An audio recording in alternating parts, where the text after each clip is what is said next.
Fasten your seat belt, kencangkan ikat pinggang saudara.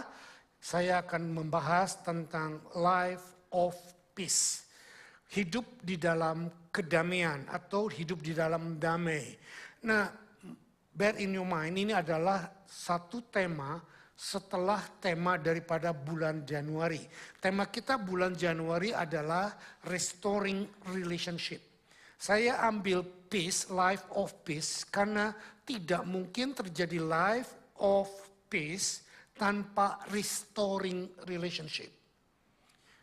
Restoring relationship kita dengan Tuhan, ini dasar utama kita memiliki life of peace. Sejak manusia Adam jatuh dalam dosa, kehidupan manusia jauh dari kehendak Tuhan. Sehingga kita kehilangan kedamaian, kehilangan pribadi Tuhan yang ada di dalam diri kita. Sehingga dunia mencari damai, kemana-mana mencari damai. Dosalah yang membuat kita tidak punya damai. Nah, karena kita tidak punya damai, maka pada dasarnya kita amat sangat perlu dan membutuhkan damai, sehingga kebutuhan damai ini kita isi dengan yang lain. Karena kita tidak punya Tuhan, kehilangan damai, kita mencari dan kita isi kedamaian ini dengan apa? Hobi. Yang suka hobi ini, suka hobi itu, suka pada waktu kita melakukan kita senang. Kita pikir ini damai. No, this is not damai. Terus yang suka bisnis, ngitung uang yang orang-orang Chinese ya. That time is money semuanya. Jadi mereka mengisi damai dengan semakin banyak uang, semakin damai mereka berpikir. Jadi kita lihat banyak sekali kita mengganti posisi damai di dalam diri kita dengan hal-hal yang bukan damai itu sendiri. Maaf, saya harus singgung juga dengan seks, dengan shopping, dengan belanja barang-barang, shopaholic. Banyak yang sangat senang sekali, sangat happy kalau bisa beli barang-barang bermerek. Dan saya mau kasih tahu saudara bahwa saya selalu beli barang bermerek. Saya tidak pernah beli barang yang tidak ada mereknya. Saudara ngerti ya maksud saya ya? Kalau barang tidak ada mereknya saya nggak pernah mau beli. Tapi barang bermerek bukan berarti harus barang yang super mahal. Made in Cibaduyut, made in mana pun ada mereknya. Nah, saya tidak pernah mau membeli barang yang tidak ada mereknya atau mereknya palsu. Walaupun KW1, super KW dan lain sebagainya, karena menurut saya itu tindakan kriminal. Oke, saya tidak membicarakan itu, tapi banyak kita mengisi damai dengan hal-hal yang lain. Nah, hari ini hanya ada satu, bahwa kita bisa memiliki damai kalau kita berdamai dengan Tuhan. Roma 5 ayat 10-11 kita baca yuk, 2, 3. Sebab jikalau kita ketika masih seteru diperdamaikan dengan Allah oleh kematiannya, lebih-lebih kita yang sekarang telah diperdamaikan pasti akan diselamatkan oleh hidupnya. Dan bukan hanya itu saja, kita malah bermegah dalam Allah oleh Yesus Kristus Tuhan kita. Sebab oleh Dia kita menerima pendamaian itu. Toleh kiri kanannya, tidak ada damai selain di dalam Tuhan. Saudara pergi kemana jalan-jalan, yang suka traveling jalan-jalan, yang suka pemandangan. Istri saya sangat suka sekali pemandangan gunung, saya kesejukan tempat danau. Dia kalau pergi ke New Zealand seminggu 2 minggu nongkrong di depan hotel begitu aja udah bisa. Saya udah gak betah. Saya pulang duluan. Dia menetap di situ bisa, katanya dapat inspirasi. Ya, jadi manusia memakai kesukaannya untuk sesuatu yang positif, is okay lah. Tetapi saya mau katakan kepada Anda bahwa itu bukan damai. Itu hanya, kalaupun kita rasa peace, damai yang sementara. Nah, ayat 10 Roma 5 ini berkata, sebab jikalau kita masih seteru Diperdamaikan dengan Allah oleh kematian anaknya. Jadi Tuhan Yesus sudah mati sebelum kita bertobat. Kapan Tuhan Yesus mati? 2000 tahun yang lalu. Kapan kita bertobat? Nah, hitung, dia udah mati. Jadi sebetulnya di dalam Tuhan tidak ada masa depan. Semuanya sudah lewat karena dia hidup tidak dengan waktu. Saya sudah jelaskan ini waktu awal tahun baru, bahwa Tuhan tidak hidup dalam dimensi waktu. Tetapi dia memakai dimensi waktu karena manusia jatuh dalam dosa dan diberikan batas waktu. Itulah yang membuat kita punya dimensi waktu. Tetapi, nah, ada banyak orang berkata bahwa kamu akan mendapat damai kalau kamu rajin berdoa, kalau kamu rajin baca Alkitab. Itu embel-embelnya, itu tambahan nilai lebih. Tetapi bukan dengan baca Alkitab kita bisa dapat damai, bukan berdoa lebih lama kita bisa dapat damai. Damai hanya bisa didapatkan waktu kita punya koneksi hubungan intim dengan Tuhan tersambung. Amin. Ini intinya dulu. Yang lain nanti kita pelajari lagi. Saya membuat satu statement, saudara setuju nggak setuju harus setuju. Yuk kita baca, 2, 3. Kehidupan damai yang sejati sangat berhubungan erat dengan kebenaran. Tidak ada damai tanpa kebenaran. Tidak ada kebenaran tanpa penebusan dosa. Dan Tuhan Yesus adalah satu-satunya Raja Damai. Coba lihat saya. Saudara bisa memiliki damai bukan karena saudara bayar perpuluhan.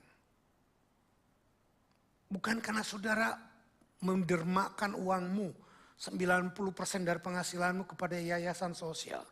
Saudara bisa memiliki damai totally, exactly 100% karena ada Tuhan di dalam hidup saudara. Itu yang pertama. Yang kedua, yang kontradiktifnya di sini. Terlalu banyak anak Tuhan yang sudah punya Tuhan, punya firman, punya Roh Kudus, tapi hidupnya tidak damai. Nah, orang Bali bilang, mare ya. Barulah begitu. Kenapa bisa begitu? Karena dia tidak mengerti esensi damai itu adalah dalam sebuah pribadi. Kedamaian bukan hasil perbuatan. Bukan. Kedamaian yang hasil perbuatan itu kedamaian yang diciptakan oleh manusia dan lingkungan. Kedamaian yang saya akan bicarakan hari ini adalah kedamaian yang terlepas daripada semua keadaan dunia. Dunia boleh gonjang-ganjing, dunia boleh penuh dengan badai, penuh dengan masalah, tetapi kita masih tetap bisa merasakan damai. Pastor Miko pernah menciptakan satu lagu yang sangat bagus. Damai sejahteraku seperti sungai yang tak pernah kering. Damai sejahtera kita tidak dipengaruhi apakah situasi kita baik atau tidak baik. Apakah saldo bank kita biru atau merah? Ataukah kita melihat keadaan hidup kita sedang berjalan dengan apa yang kita inginkan, atau kita sedang menghadapi tantangan-tantangan besar? Ini yang saya mau bicarakan dalam hidup kita. Dan mari jangan saudara bilang, aku sudah bertobat lama, gak perlu ngomong damai. Enggak, mari kita esensinya, dasarnya. Kalau engkau punya damai itu ada di dalam hatimu, tetapi tidak muncul dalam pola pikirmu, tidak muncul dalam sikap hidupmu, there is something wrong between this. Nah, ini yang perlu dibereskan. Perlu dibereskan. Yesaya pasal 9 ayat 5 sampai 6 berkata, sebab seorang anak telah lahir untuk kita. Seorang putra telah diberikan untuk kita. lambang pemerintahan ada di atas bahunya. Dan namanya orang disebut penasihat ajaib, Allah yang perkasa dan Bapa yang kekal dan Raja Damai, Prince of Peace. This is the Jesus that was born. Inilah dia title-nya, salah satu title-nya Tuhan, Yesus adalah Raja Damai. Nah mari kita bukan manifestasikan, mari kita nikmati kedamaian itu. Kalau kita memiliki Tuhan, tapi kita nggak bisa tidur, kita anxiety, kerambiang pikirannya kemana-mana. Ya kita yang salah, kenapa? Kita punya Tuhan Yesus, kok tidak membuat kita damai? Dengan kata lain, pikiran kita, perasaan kita bekerja lebih cepat atau lebih hebat daripada kerjaan Roh Kudus atau Raja Damai di dalam hidup kita. Ya apa ya? Pak enak ngomong gitu, Bapak nggak punya sakit ya. Nah, ntar dulu, masalah sakit itu lain lagi. Tetapi apapun masalahnya, mari kita minta Raja Damai itu bekerja dalam hidup kita. Ayat 6, besar kekuasaannya dan damai sejahtera tidak berkesudahan atas tahta Daud dan di dalam kerajaannya. Karena ia mendasarkan dan mengokohkannya dengan keadilan dan kebenaran. Dan sekarang sampai selama-selamanya kecemburuan Tuhan semesta alam yang akan melakukan ini. Lihat, kecemburuan Tuhan semesta alam dengan kata lain. Dengar, coba lihat saya. Kalau dia berkata, akulah Raja Damai, tapi hidup kita tidak damai, Tuhan cemburu enggak? Coba lihat saya. Kalau kita dikuasai oleh dia, maka kita akan yang merasa dirinya mampu, merasa dirinya kuat, begitu ada persoalan dia cari jalan keluar sendiri. Sampai akhirnya dipikirin gak bisa tidur. 1 Korintus 10 ayat 13 sudah mengajar kepada kita bahwa hanya pencobaan yang lazim, hanya persoalan yang biasa yang Tuhan izinkan terjadi kepada kita.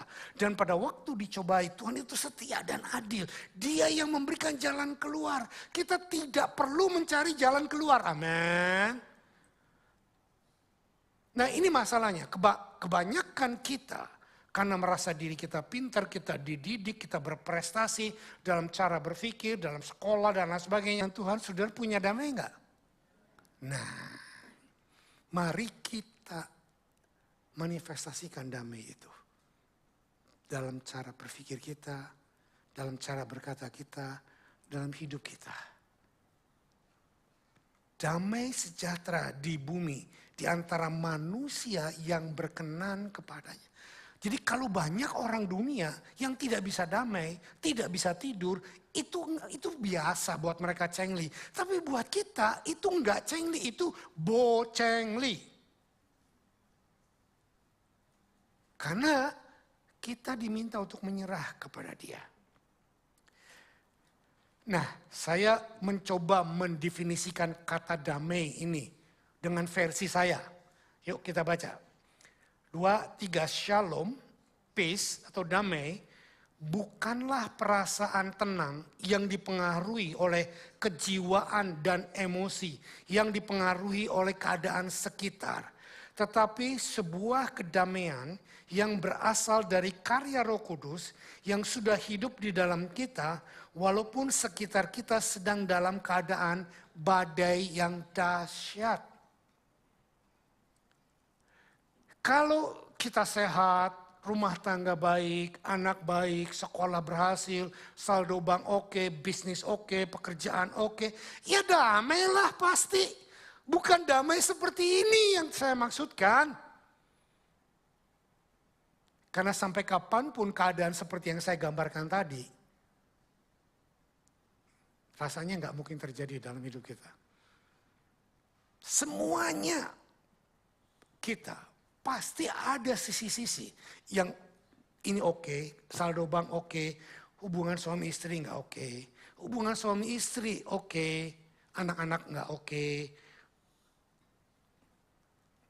Banyak sekali hal-hal yang oke dan tidak oke. Tapi mari jangan mempengaruhi damai kita. Damainya dari Tuhan. Jangan tunggu semuanya sempurna baru rasa damai. Nah, itu bukan damai. Dan kita tidak akan pernah menikmati itu. Jadi dalam keadaan apapun kita punya damai karena kita punya Tuhan. Amin. Setuju nggak dengan statement saya tentang damai? Nggak setuju juga setuju aja lah ya. Nah sekarang saya mau tunjukkan beberapa pengertian damai secara alkitabiah, secara biblical. Saya sudah katakan tadi yang pertama, yang paling inti, yang paling dasar. Bahwa kita memiliki damai karena kita berdamai dengan Tuhan. Ini adalah namanya peace with God. Kita hanya bisa berdamai dengan Tuhan melalui pertobatan.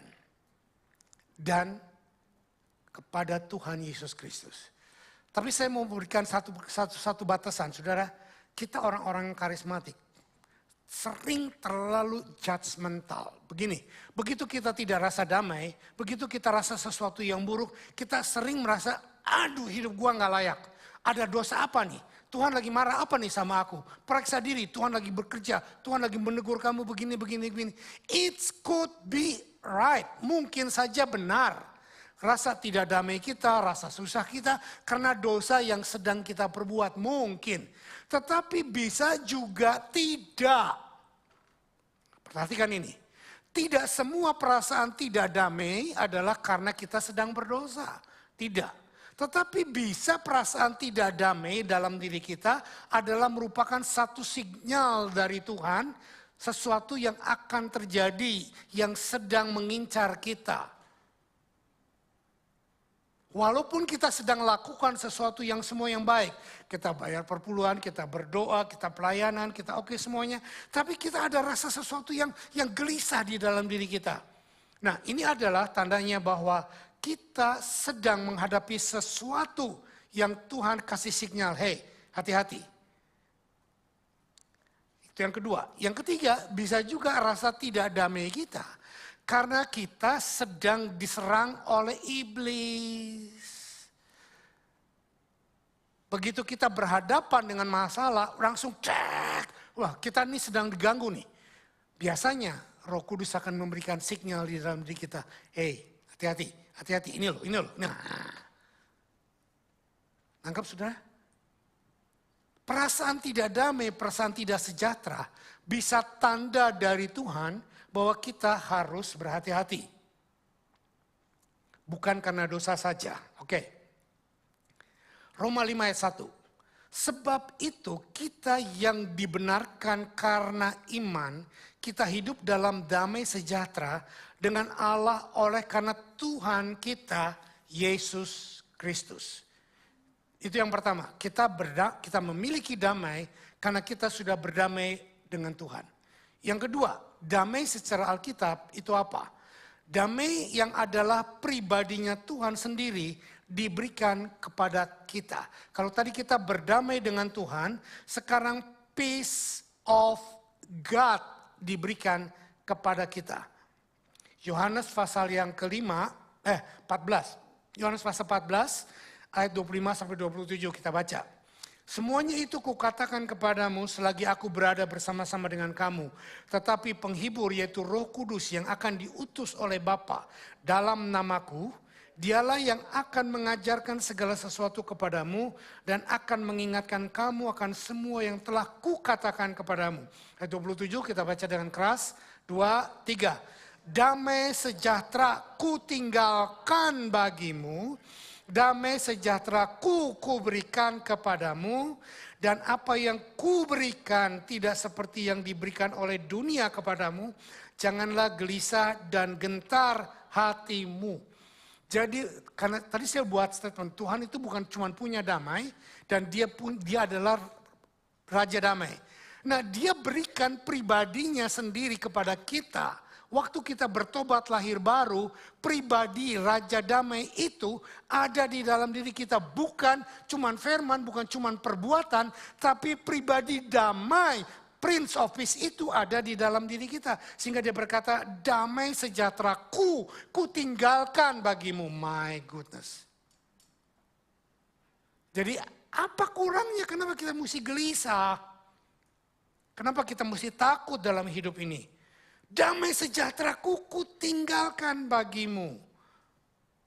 Wow. Kalau saudara mulai rasa nggak enak, saudara mulai rasa pikiran kacau, cepat cari Tuhan, doa, baca Alkitab, baca ayat ini. Aku punya damai, declare dalam nama Yesus aku punya damai. Jangan mau diganggu, oh aku punya damai tapi bisnisku lagi begini. Aku punya damai tapi keadaanku lagi gini. Jangan mau, itulah caranya iblis. Iblis tidak bisa menghancurkan raja damai di dalam diri kita.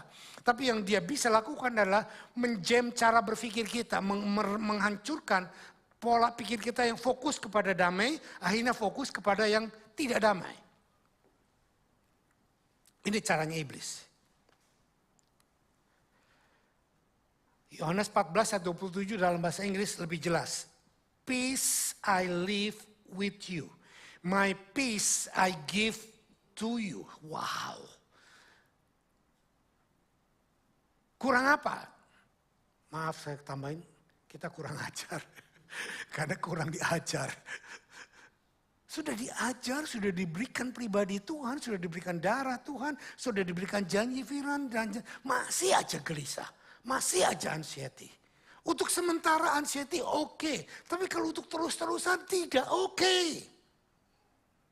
Kalau untuk sementara kita sedang berhadapan dengan masalah yang di luar kebiasaan kita. Menghadapi sesuatu yang enggak enak menurut kita. Of course lah kita mengalami goncangan. Tetapi kembali kepada Tuhan. Izinkan Raja Damai itu berkarya dalam diri kita. Filipi 4 ayat yang ke-6 dan ke-7 berkata demikian. Do not be anxious about anything, but in everything by prayer and supplication with thanksgiving that your requests be made known to God. And the peace of God, which surpasses all understanding, will guard your heart and your mind in Christ Jesus. Ini loh, the peace of mind surpassing your understanding. Yang di atas melebihi daripada pengertianmu. Nah kita yang sering membatasi Tuhan, justru pengertian firman Tuhan, serahkan kepada Tuhan. Kita bilang gak bisa. Aku lagi mikirin, aku lagi gini, nanti kalau kejadiannya gini gimana? Nanti kalau dia begitu gimana? Saudara dengar baik-baik ya. Siapa lebih hebat, engkau atau Tuhan? Biarkan Tuhan yang bekerja. Amin. Dia berjanji, bukan kita nyuruh Tuhan, bukan. Dia yang berjanji segala sesuatu akan damai, serahkan kepadaku. Aku yang akan membuat damai. Nah masalahnya kadang-kadang kita juga tidak bisa merasa damai. Karena kita mau mengatur Tuhan. Tuhan damai ya damai, tapi begini ya. Nah yang engkau inginkan, caramu, keinginanmu. Tetapi Tuhan bilang no, this is my way, this is not your way. Jangan kayak Frank Sinatra. Berdoa kepada Tuhan tapi Frank Sinatra menyanyikannya. I did it my way. Itu lagu paling kurang ajar, itu lagu yang paling melawan Tuhan. Ya, dia bilang, aku mau lakukan semuanya dengan caraku sendiri gitu loh. Saudara, izinkan Tuhan bekerja melampaui segala batas kemampuan kita. Ayat yang panjang, Yohanes 20, ayat 19 sampai 23. Ketika hari sudah malam, pada hari pertama minggu itu berkumpulan murid-murid Yesus di satu tempat di pintu-pintu yang terkunci karena mereka takut kepada orang Yahudi. Pada waktu itu datanglah Yesus dan berdiri di tengah-tengah mereka dan berkata, damai sejahtera bagimu. Dan sesudah berkata demikian, ia menunjukkan tangannya dan lambungnya kepada mereka. Dan murid-murid itu bersuka cita karena mereka melihat Tuhan. Maka kata Yesus sekali lagi, damai sejahtera bagimu. Sama seperti Bapa mengutus aku, demikian juga aku mengutus kamu.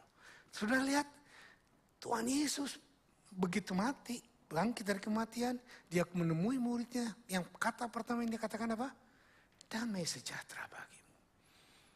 Jadi saudara harus pegang bahwa aku hidup dalam damai itu adalah kehendak Tuhan. Amin. Aku hidup dalam sejahtera itu adalah perintah Tuhan. Dan kalau kehendak Tuhan, perintah Tuhan, tidak ada yang bisa ambil. Tidak ada. Nah kalau sekarang damai sejahtera kita kalah dengan keadaan kita, itu bukan karena Tuhan kalah, tetapi kita yang memberikannya. Bukan iblis lebih kuat, bukan persoalan lebih kuat, no. Kita yang memberikannya kepada persoalan. Saudara dengar baik-baik, damai sejahtera, kehendak Tuhan, mujizat Tuhan, tidak ada yang bisa diambil, bahkan iblis tidak bisa membatalkan. Tidak ada. Sekarang bagaimana dengan kitanya sendiri? Sekarang yang ketiga, tadi yang pertama damai sejahtera adalah berdamai dengan Tuhan. Yang kedua damai sejahtera Tuhan diberikan kepada kita. Sekarang yang ketiga, damai yang berasal dari Tuhan diberikan kepada kita. Kalau tadi peace with God, peace of God yang kedua. Yang ketiga sekarang peace from God. Bisa lihat perbedaannya? Pertama peace with God, kita berdamai dengan Tuhan. Yang kedua peace of God. Damai sejahtera Tuhan sendiri diberikan kepada kita. Sekarang peace from God. Wah, kurang apa ini tiga? Coba. Peace with God, peace of God, peace from God. Keren kan Tuhan kita? Enggak, tolong baca dulu statementnya ya. Kita bisa menerima dan menikmati damai yang dari Tuhan karena kita sudah punya damai yang adalah pribadi Tuhan sendiri dalam hidup kita. Get it? Kita sudah punya damai waktu kita bertobat. Jadi pada waktu masalah datang, persoalan datang, izinkan damai itu bekerja. Kalau masih digoncang, baca firman Tuhan bahwa Tuhan juga menghendaki damai lewat firman-Nya, pribadinya juga diberikan kepada kita. 3 poin ini. Peace with God, peace of God, peace from God. My goodness.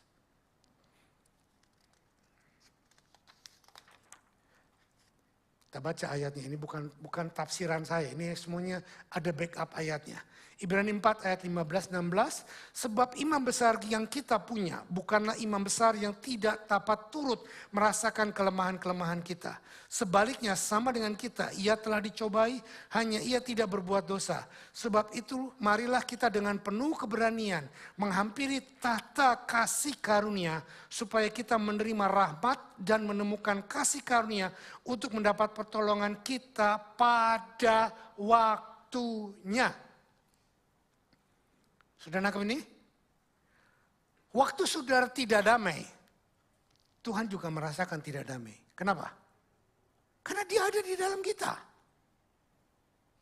Waktu saudara dipengaruhi oleh pikiran buruk, Tuhan juga tahu saudara dipengaruhi oleh pikiran buruk. Tapi Tuhan tidak pernah dipengaruhi oleh pikiran buruk. Karena pikiran Tuhan adalah firman Tuhan. Nangkap maksud saya di sini. Nah kalau kita lihat di sini,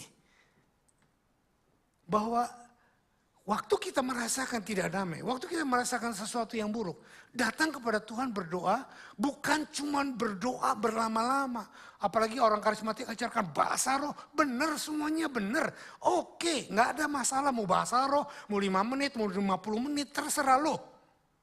Tapi satu yang penting, sikap mental kita waktu kita berdoa, kita sungguh-sungguh menyerahkan beban kita kepada Dia. Ini yang paling penting. Saudara boleh berdoa bahasa roh 50 menit. Tetapi sikap mental saudara hanya berdoa kuraba saku kurata, tidak ada apa-apanya. Lama banget. Tuhan kok masih lama tuh. Ada lagi bahasa roh yang baru yang orang ini bilang. Urabakap bramata paramata kuraba saku kurata.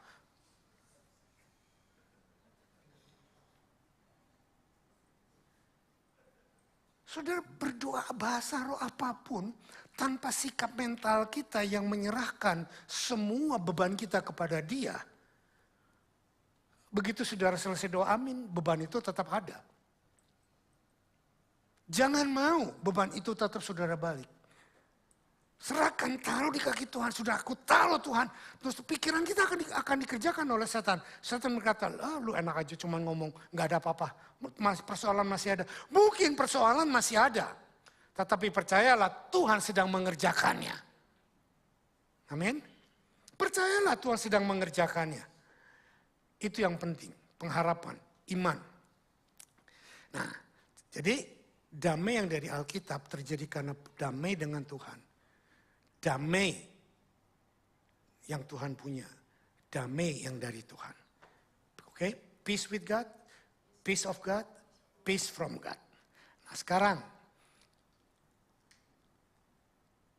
saya memberikan beberapa jurus, beberapa tindakan aktif. Bagaimana kita membangun damai sejahtera dalam hidup kita. Bagaimana kita menghidupi damai sejahtera yang dari kita. Yang pertama kita harus mengerti bahwa damai sejahtera Tuhan terjadi karena Roh Kudus yang bekerja di dalam diri kita. Yohanes 16 ayat yang ke-32-33 berkata, lihat saatnya datang, bahkan sudah datang, bahwa kamu dicerai-beraikan masing-masing ke tempat-tempat tersendiri. Dan kamu meninggalkan aku seorang diri. Namun aku tidak pernah seorang diri. Sebab Bapa menyertai aku. Semuanya itu kukatakan kepadamu. Supaya kamu beroleh damai sejahtera dalam aku. Dalam dunia kamu menderita penganiayaan. Tetapi kuatkanlah hatimu. Aku telah mengalahkan dunia. Tuhan telah mengalahkan apa? Tuhan tidak ngomong, aku telah mengalahkan masalah. Tuhan ngomong apa? Dunia. Berarti masalahmu di hadapan Tuhan itu remeh. Tuhan sudah mengalahkan dunia. Apalagi yang kamu pusingin? Apalagi yang membuat kamu tidak damai? Apalagi yang membuat kamu susah? Nah, seringkali membuat kita susah. Kita tahu punya Yesus, kita tahu punya Raja Damai, tapi kita punya keinginan yang lain yang belum terpenuhi. Ini yang membuat kita akhirnya jadi wandering, mencari, menginginkan yang lain. Tuhan bilang, tunggu. Kalau memang yang kamu inginkan itu sesuai dengan rencanaku, aku pasti akan berikan. Amin. Saudara pernah, siapa yang masih punya anak kecil, kalau minta sesuatu nggak dikasih terus dia kejar-kejar, nangis. Kalau ada, jangan biarkan anak seperti itu. Beritahu dia bahwa ada waktunya semua keinginanmu tidak terpenuhi. Karena Tuhan pun ingin mendidik kita seperti itu. Ada waktunya, bukan semua keinginanmu Tuhan akan penuhi. Tapi ada waktunya. Kita seperti anak kecil, ya Tuhan, pikiran kita nggak gelisah, pikiran kita nggak bisa. Yang udah pelayanan, aku nggak pelayanan dulu. Telepon koordinatornya, kenapa? Nggak sejahtera, nggak happy, aku lagi big problem. Nah, you are very wrong. Situasi jangan mendikte hidup kita. Keinginanmu jangan mendikte hidup kita. Sebab itu dengan penuh keberanian kita bisa menghampiri tahta kasih karunia Allah. Dia tidak akan pernah menolak kita. Saya kalau lagi pergi sendiri ada orang tanya, Pak sendirian? Saya bilang enggak, saya selalu berempat. Bapak, Anak, dan Roh Kudus. Dan saya.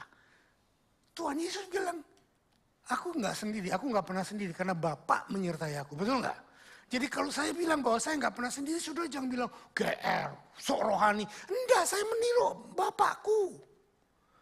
Cuman aku lebih hebat. Kalau Bapakku bilang cuman Bapak menyertai, kalau aku Bapak, Anak, dan Roh Kudus. Ya, ya kan? Saya nggak pernah sendiri, saudara. Saya mungkin sendiri, tapi saya tidak pernah sendirian. Saya mungkin sepi, tapi saya nggak pernah kesepian. Sudah bisa nangkap perbedaannya? Karena saya selalu punya Tuhan bersama dengan kita. Jadi bangunlah damai sejahtera dengan mengizinkan Roh Kudus berkarya dalam diri kita. Yohanes 14 ayat 26, tetapi penghibur, kok mati. Tetapi penghibur, yaitu Roh Kudus yang akan diutus oleh Bapa dalam namaku, dialah yang akan mengajarkan segala sesuatu kepadamu dan mengingatkan kamu supaya semua yang telah kukatakan kepadamu. Saudara, waktu kita dalam keadaan tidak damai, biarkan Roh Kudus bekerja, memberikan firman, mengingatkan kepada janji-janjinya, dan dia memberikan penghiburan. Izinkan Roh Kudus menjadi penghibur buat kita. Yohanes 15 ayat 26. Jikalau penghibur yang akan kuutus daripada Bapa datang, yaitu Roh kebenaran yang keluar dari Bapa, ia akan bersaksi tentang aku. Yohanes 16 ayat 27. Namun benar yang kukatakan ini kepadamu adalah lebih berguna bagi kamu jika aku pergi. Sebab jikalau aku tidak pergi, penghibur itu tidak akan datang kepadamu. Tetapi jikalau aku pergi, aku akan mengutus dia kepadamu. Roh Kudus apa? Penghibur. Kenapa kita butuh penghibur? Karena Tuhan tahu kita pasti akan kehilangan damai. Iblis akan mencoba mencuri damai. Masalah akan mencoba mencuri damai. Semua yang ada yang diperhadapkan dengan kita akan mencoba mencuri damai. Sebab itu Tuhan aku berikan Roh Kudus. Pada waktu kamu kurang damai, berdoa Roh Kudus akan memberi penghiburan. Amin. Yang kedua, bagaimana kita bisa membangun damai? Damai dan anak Allah. Peace and the sons of God. Kalau tadi peace and the Holy Spirit. Sekarang peace and the son of God. Yohanes 14 ayat yang 1. Janganlah gelisah hatimu. Percayalah kepada Allah. Dan percayalah juga kepadaku, kata Tuhan. Yohanes 14 ayat 27. Damai sejahtera-Ku kutinggalkan bagimu. Damai sejahtera-Ku kuberikan kepadamu. Saudara perhatikan, lagi saya ulang di sini. Tuhan punya damai sejahtera dan bahkan pribadinya sendiri diserahkan kepada kita. Yohanes 16 ayat 23 ayat 32. Lihat saatnya datang, bahkan sudah datang, bahwa kamu dicerai-beraikan masing-masing ke tempatnya sendiri-sendiri. Kamu meninggalkan aku seorang diri, namun aku tidak pernah seorang diri. Semuanya itu kukatakan kepadaku, supaya kamu beroleh damai sejahtera dalam aku. Dalam dunia kamu menderita penganiayaan, tapi kuatkanlah dan teguhkan hatimu, aku telah mengalahkan dunia. Nah sekarang yang ketiga, damai dan firman Tuhan. Peace and the word of God. Mazmur 85 ayat yang ke-9. Aku mau mendengar apa yang hendak difirmankan Allah Tuhan. Bukankah ia hendak berbicara tentang damai kepada umatnya dan kepada orang-orang yang dikasihinya supaya mereka jangan kembali kepada kebodohan. Coba lihat saya, kalau saudara tidak merasakan damai, boleh nggak saya bilang saudara hidup dalam kebodohan? Boleh nggak? Jangan marah sama saya loh. Itu ayatnya ada. Supaya kamu jangan kembali kepada kebodohan. Waktu saudara gelisah, waktu saudara terus gak bisa damai, saudara hidup dalam kebodohan. Bukan hidup di dalam kebenaran firman. Di sini katakan Tuhan berkata, aku mau mendengar apa yang difirmankan Allah. Tuhan bukanlah ia hendak berbicara tentang damai kepada umatnya dan kepada orang-orang yang dikasihnya. Tuhan sangat ingin bicara damai kepada kita. Tuhan sangat ingin ngomong, ayo damai yuk, kita duduk yuk, kita ngobrol yuk, ngomong yuk, damai yuk. Percayalah aku memberikan damai, aku mengalami damai, aku memberikan damai dan aku punya damai. Itu yang Tuhan mau katakan. Kalau kita masih terus gelisah, kita masih terus pusing. Saldo bank gimana, bisnis gimana, sekolah gimana, nanti gua nikah gimana, dan lain sebagainya gimana. Saudara butuh Tuhan hadir. Dan jangan terus hidup dalam kebodohan. Amin. Poin saya yang terakhir, cepat ya. Damai dan doa. Peace and prayer. Doa yang disertai iman di dalam firman Tuhan akan menghasilkan damai sejahtera. Bukan doa yang engkau inginkan. Bukan menunjukkan kepada Tuhan apa yang engkau mau akan menghasilkan damai. Bukan. Tapi doa yang sesuai dengan firman, ini yang akan membuat kita mengalami damai. Janganlah hendaknya kamu khawatir tentang apapun juga. Tetapi nyatakanlah segala sesuatu keinginanmu kepada Allah dalam doa dan permohonan dan ucapan syukur. Nah, doa dan permohonan, petition and asking. Tetapi ada satu yang seringkali kita kurang lakukan, ucapan syukur. Ucapan syukur ini kunci untuk membuat kita mengalami damai. Mungkin doa kita belum dijawab, tapi kita katakan terima kasih Tuhan. Engkau baik, Engkau pasti menjawab. Amin. Nah, saudara lihat saya, jawaban doa, tahu nggak ada berapa? 3. Kita sering membatasi Tuhan, jawaban doa cuma 1. Tuhan kerjakan sesuai apa yang aku doakan. Jawaban doa ada 3. Yes, aku setuju dengan apa yang kau inginkan. Karena itu menurut firman. Dan yang kedua, tunggu. Aku setuju, tapi ini belum waktumu. Bukan berarti kita salah, bukan berarti kita ada dosa. Tunggu. Tuhan sedang menguji kesabaran kita. Jawaban doa yang ketiga apa? No. Because I am knowing better for you. Karena aku punya yang lebih baik buat kamu. Kalau Tuhan menolak permintaan kita, karena Tuhan menyiapkan yang lebih baik buat kita. Yang terbaik buat kita. Pintu tertutup bukan berarti saudara berdosa. Pintu tertutup, saudara sedang diberikan Tuhan pintu yang baru, yang lebih hebat. Yang lebih lebar, yang lebih dahsyat.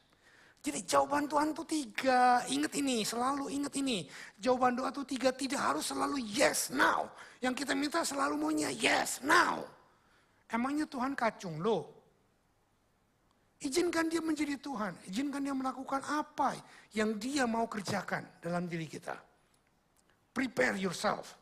Yes, wait, and I give you better. Amen.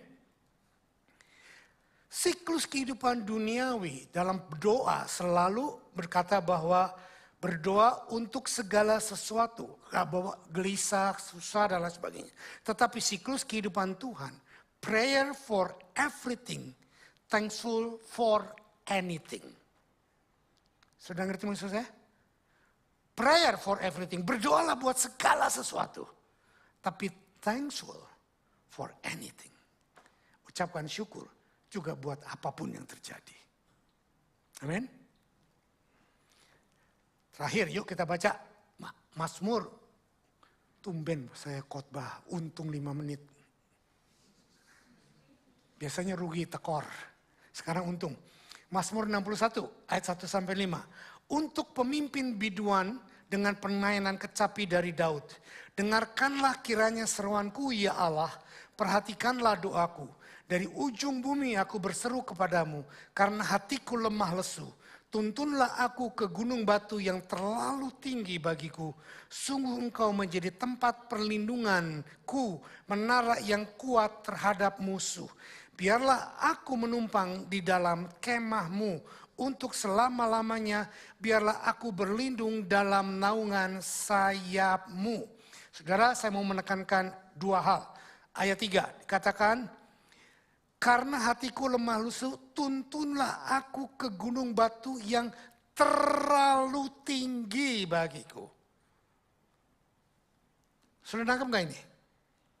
Ada satu rencana Tuhan yang kalau kita lihat dan kalau kita jalanin dengan kekuatan kita bisa membuat kita gak damai. Karena itu terlalu tinggi. Karena itu terlalu jauh. Karena itu terlalu sukar bagi kita. Tetapi itu yang Tuhan mau kerjakan buat kita. Jangan hanya karena rencana Tuhan yang sudah diberikan janji kepada kita. Tapi belum bisa terlaksana. Kita gak punya damai. On namanya. Orang boleh ngomong apa saja. Saya sudah menunggu janji Tuhan untuk memiliki gedung di City. Lebih dari 26 tahun. Bahkan Bapak Gembala saya pun sudah berkata, Sam, apakah City itu harus downtown of Sydney? Apa enggak kota lain? Apa enggak city of Chatswood, apa enggak City of Artarmon, apa enggak City of apa gitu. Saya bilang mungkin Pak. Memang di Alkitab tidak ditulis City of Sydney. Kalau Bapak tanya sama saya, apa yang Tuhan katakan waktu saya dapat ayat ini, hati saya, pikiran saya, iman saya berkata City of Sydney. Tapi Bapak adalah Bapak rohani saya, orang tua saya sangat hormati, saya sangat junjung tinggi. Sekarang Bapak perintahkan saja, kalau saya harus beli di City of Renwick, City of Chatswood, City of mana, I will do it. Lah, nanti kalau salah, kan Bapak yang salah. Bukan saya yang salah. Simple kan? Saudara, hidup tuh simple. Jangan bilang, enak aja lu ngomong. Lu pemimpin, tapi yang dapat visikan gua. Masa lu ngomong ini? Nah, itu loh kadang-kadang. Mari miliki sudut pandang yang dari Tuhan. Orang boleh ngomong. Banyak orang juga ngomong. Para full time dulu, yang pulang ke Indonesia juga ngomong. Mana buktinya sampai sekarang. Ngomong mau beli gedung di City, sampai sekarang belum dapat. Sampai sekarang belum beli. Lah, saya dijebein, saya dijelekin, it's okay. Saya balik jebek, emangnya gua pikirin. Saudara, saya nggak merasa terintimidasi, saya nggak merasa luka, saya nggak merasa sakit. Karena saya berkata, this is not me, this is God. Itu terlalu tinggi, gunung yang terlalu tinggi bagiku. Tetapi, kalau itu dari Tuhan, saya punya satu slogan. If it is from God, it will God's will. If it is God's will, it will become God's bill. Tangkap nggak?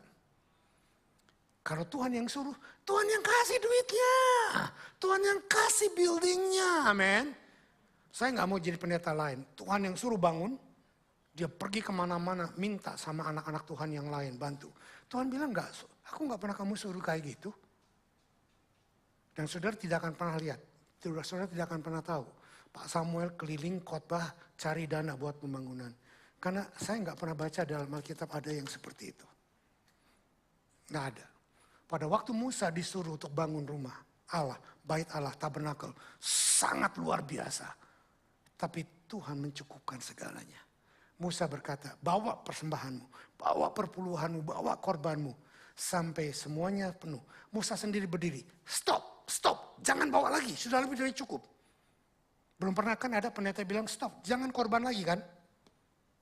Saudara akan dengar nanti satu kali Samuel akan berkata, cukup. Bukan sombong, tapi saya mau percaya bahwa kalau memang dari Tuhan, Tuhan yang akan melakukannya sendiri. Amin. Satu statement terakhir, pas waktunya habis.